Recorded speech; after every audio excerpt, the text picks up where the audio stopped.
Welcome to Making the Difference, the True North Conversations, powered by the purpose-led independent law firm, Brabner's. I'm Michael Hayman, and over the course of 6 episodes, I'll be speaking to entrepreneurs and business leaders from across the North, each providing incredible insights, stories, and a commitment to people, communities, and the Northern economy. It's bold ideas for change, from a constellation of Northern stars, doing things differently and making the difference. I'm joined today by Anita Frost, founder of the Manchester-based children's entertainment and IP brand, Green Bean Studios.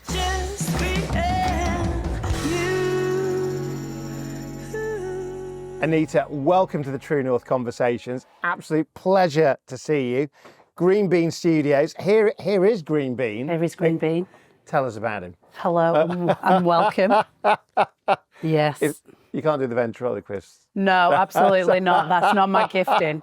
But yeah, Green Bean is here today. So my name's Anita Frost from Green Bean Studios, and Green Bean is our main IP character that leads Green Bean Studios forward. And Green Bean is here to help children to play, to learn, to go on fun adventures, and just really set the tone for under fives in that school readiness space. Fantastic. I mean, let's get into it, because I mean, award-winning business, fantastic story, at a really important intersection, right? You know, those early years with kids, but a business. Yes, absolutely. Yeah, absolutely. Introduce it to us. Yeah, really, if we think about IP, what is IP right now in regards to children and that space? We'll think of those forerunning characters, your Peppa Pig, your Bluey, and they commercially have been founded to do the most incredible storytelling in a home, for a moment for a child to sit down and watch an episode, or a family to get together and have some joy. I'm being taken right back. I mean, I've got two daughters, 14 and 12, so I'm back in my CBeebies phase. I mean, it's like I've missed a tumble next. Absolutely, Mr. Tumble. And they are the moments that cause families to sit together and enjoy, but also there's a business attached to each one of those IPs going forward. So we know there's space for it, and we know that we enjoy it. But what we've seen is that there's a huge dire, fall in our kids being able to learn, to play, to go outside and explore the world, because technology has been introduced and our world continues to change. So we need a superhero character to come in to help our children to play, to learn, to go on fun adventures, but to be commercially really attractive. Practically, that means books, eco-toys, games, television, content licensing. Yes. Is that about it? Is that the scope of the business? Absolutely. And that's a 360 world, isn't it? A place that all things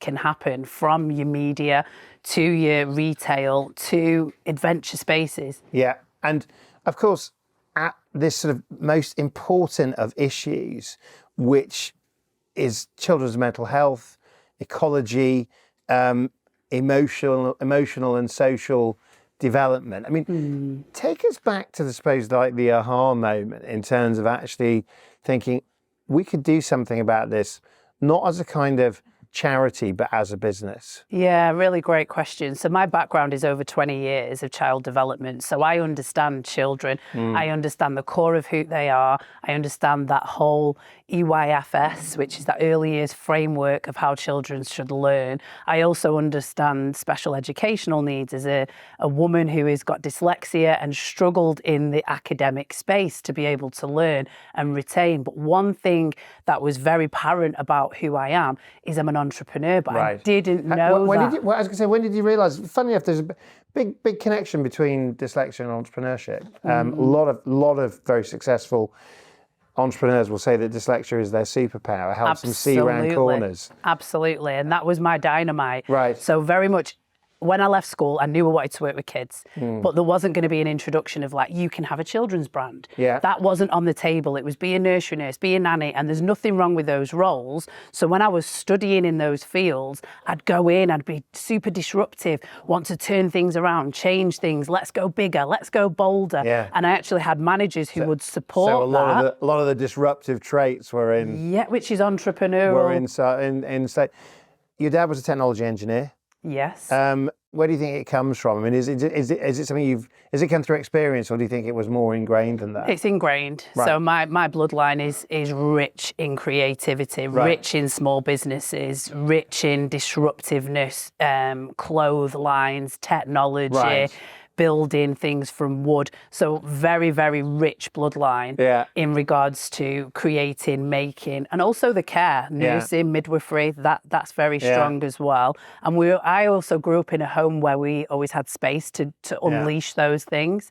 So my parents were very much like, there is a space for you to do what you need to do. Go and do those things. I sense that momentum might be important to you as well, being on the move, actually, which is another part of the entrepreneurial journey, I think. Absolutely. So going back to that space of learning early years and being in uni, being in college, I very much went to all those different spaces. And most people would look at that and think, she can't really settle and she doesn't know what she's doing. But actually all those spaces helped get to where Green Bean is, because I then got made redundant in the voluntary sector and was my first time going into self-employment.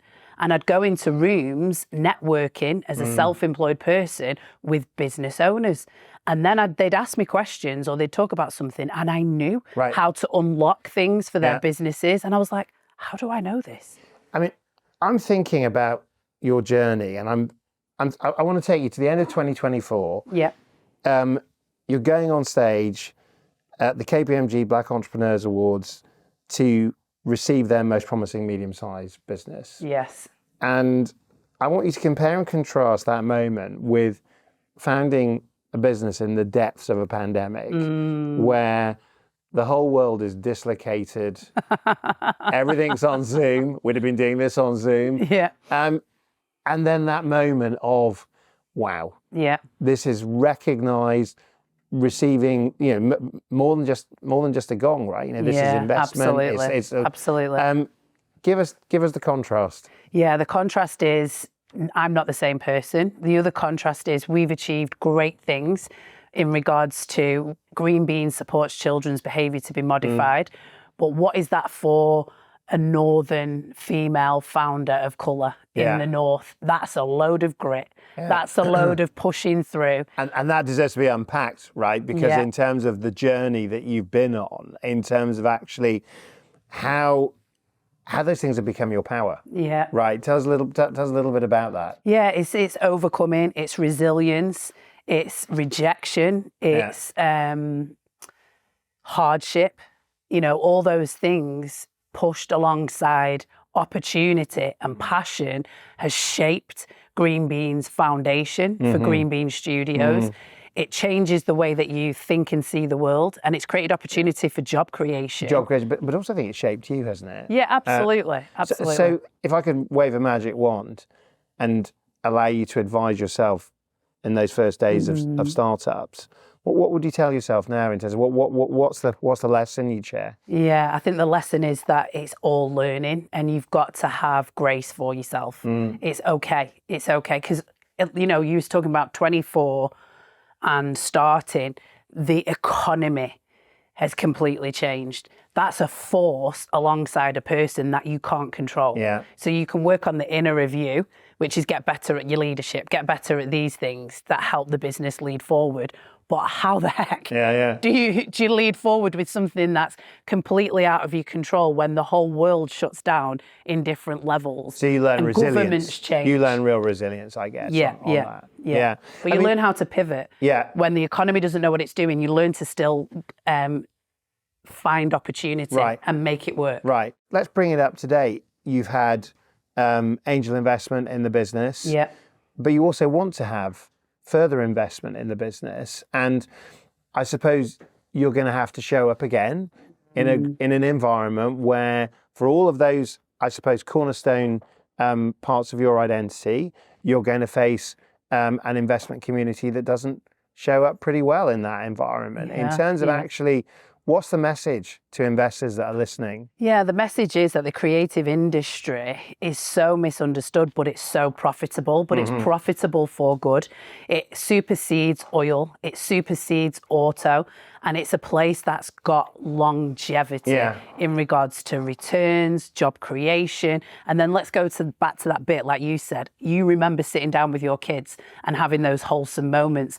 That's what entertainment does. Absolutely. And that makes us human, the space. Right? Yes. And it's where the imagination flourishes. Yeah. How have you found building that business in Manchester? I mean, is that a part of the creative mix for you? Yeah, my heart has always been that I'd love for this brand to be owned, invested in, built in the UK, and then it went out and did what it needs to do.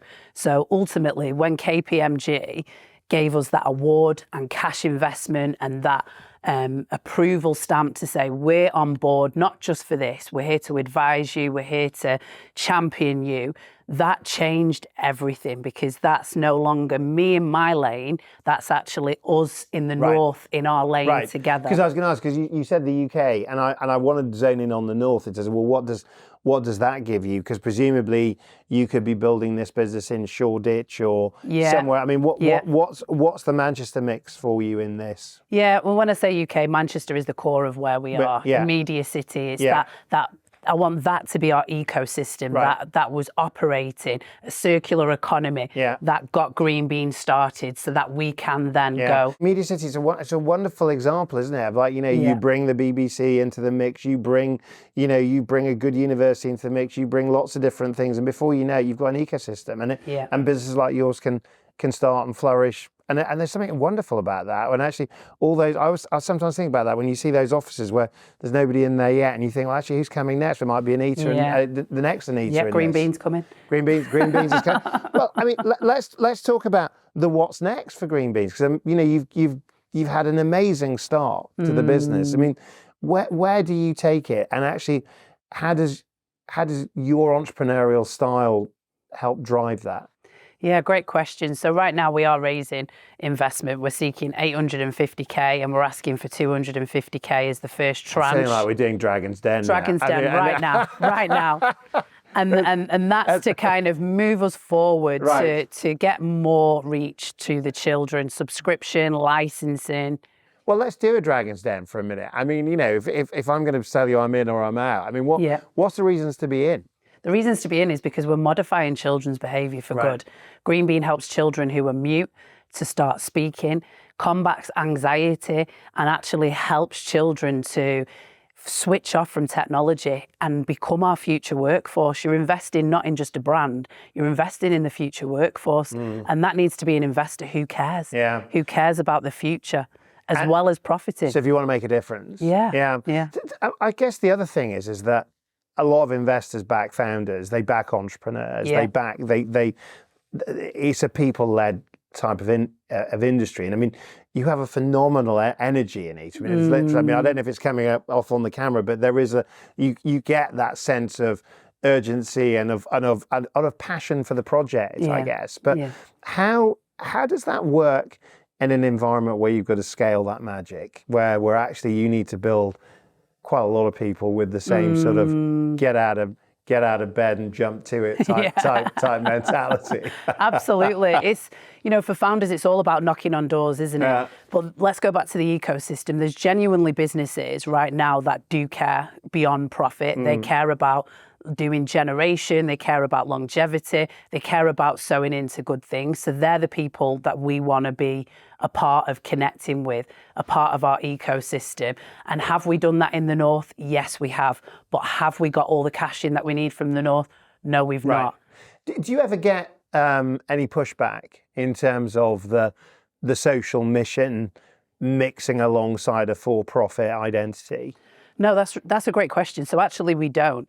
Everyone's on board with the mission of what Green Bean is, but there's an issue with being on board with me as a founder, because you said it, people back the founder and they're hesitant because I'm unfamiliar. And I'm not to judge anybody for that, but that's because collectively in the north, have we done a great job of supporting female founders of colour, and seeing them go right the way through. So unpack the unfamiliarity for us in terms of actually the lived experience of that.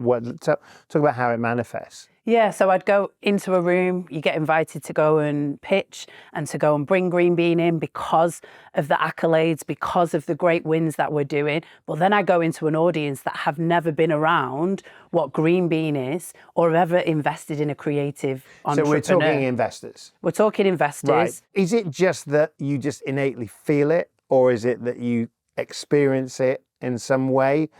Because it's not an uncommon observation that actually capital is not necessarily questioning enough in terms of finding great ideas to back. I mean, I'm just interested in how you've experienced it personally. Yeah, absolutely. The obvious one is you go with a panel of 6 and you're all pitching, and then out of the 6, everyone else has got some sort of feedback or they've got to follow up with some investors and you come away with nothing. The other obvious is spending a lot of time in the North and you know all the investor networks. I don't necessarily know all the angel investors. That's definitely been a weakness for us. But the one thing that's apparent is that the investor networks don't know what to do with Green Bean. They love us. They cheer us on. They'll invite us to pitch. But because it isn't getting that return, they don't then know how do we problem solve this? How do we unlock it? And they'll introduce to a few other networks, but it's still not necessarily getting the traction that it needs. Do you think you've got sufficiently good answers yourself about how this business scales and goes to the next step? Because I would say that many of the things that you've talked about as the challenges of being unfamiliar, if you're looking at investment committees right now, they'll be talking around, bring me another Anita right now, right? In terms of like, there's a lot of people looking to connect with business leaders that have got social purpose, that are delivering something incredible, and also have got a profile themselves that I guess ticks all of their boxes. But in terms of actually how you turn that beyond the kind of, well, okay, great, this is going to be a world-class business. How do you see this? How do you see the commercial scalability? Yeah, great question. Again, it's that risk. We are not really great in the North on taking risk. We love the triumph. We love the overcoming. We love doing that. But in the UK, will we take the risk on some person and a brand that's not been done, that's not familiar? But if we actually look through the North, you've got like your Danger Mouse, Fifi the Flower Pot. Now, they were done and they were founded. Even Peppa Pig, that was a Welsh broadcaster that took the risk. So actually, are we taking risk in female founders? I think that's a great answer, right? Because I think the risk appetite is a big part of what the next stage looks like. I mean, I've just got back from a 2-week business trip to the States and, hang out in Austin, and like you're in the bars and you can hear people talking about the business plans. I mean, there is an entrepreneurial culture, but also an inherent risk-taking attitude, which is that, in many ways, there is a bet on the table to take, right? That actually not every investment is going to succeed. Yeah. But I suppose equally, how the entrepreneur turns himself from being more than just a kind of a bet to being a kind of sure thing is a big part of what investors want to sort of have the confidence that they're not providing a social answer, they're providing a commercial answer. Yeah. So I suppose what I'm getting at is, what's the responsibility on you as the entrepreneur to sort of like say, I've got some answers here? Yeah, I've definitely got some answers here. And a big tick box that I don't think we get on in regards to pitching right now is those female founders who have overcome the pandemic, government changes, they're still going, they're still making sales, they're still making traction, they're still building social impact, the ecosystem's getting bigger. That actually outweighs and a lot of what's next. They've not had the capital yet to show what they can do with it. Yeah. I mean, you kind of talked about the entrepreneurial culture, and obviously we're looking at businesses across the north of England at the moment. But in terms of what the north does have, what you'd like it to have, what the next step might be in terms of what it needs to, I guess, unleash the energy that you've been talking about in this interview. What's the advice pieces you'd give to, I guess, the policymakers, the investors, others, in terms of actually how the North can get its own act together in this space? Absolutely. I think something that really stood out to me recently is when I was actually invited into Liverpool and I went to an invest event there, that they run programs where they actually put investment into the business to allow the founders not only to be able to learn, but be able to not be distracted from thinking, I need to do this program while I'm still trying to get the sales up and do everything. So almost like they do a buffer of like 10K. So a founder can sit and do the network, net worth, the learning program and breathe. Right. We're not very good. In the North, we offer lots of resources. Not all of that comes with quality workmanship. And we then ask the founder to continue, run your business, run hard, run the times through, and they're so underinvested the infrastructure that you could put, interesting. I mean, last question, and sad to have to ask the last question. I enjoyed our time together, but just thinking about, congratulations on becoming one of our Northern Stars, and I guess that idea of the Northern Star. It's a true North Point. It's a sense of direction for you personally. So I know Green Bean is listening to your answer, but in terms of actually how you see your journey and the next step in terms of that kind of onward quest, that onward Northern Star, give us a sense of actually that journey. Absolutely. So our core foundation at Green Bean Studios is kids, community, earth. The community is our future workforce. It's our workforce for now. So we want to do more job creation. We're a circular economy brand. In regards to kids, let's get our kids learning and playing. It's awful, the stats right now for our kids in school. Technology's here. It's not going to go away, but we want to embrace our kids being just alert and ready and passionate, and that entrepreneurialism to come out. And in regards to the earth itself, we use vegetable starch, corn starch.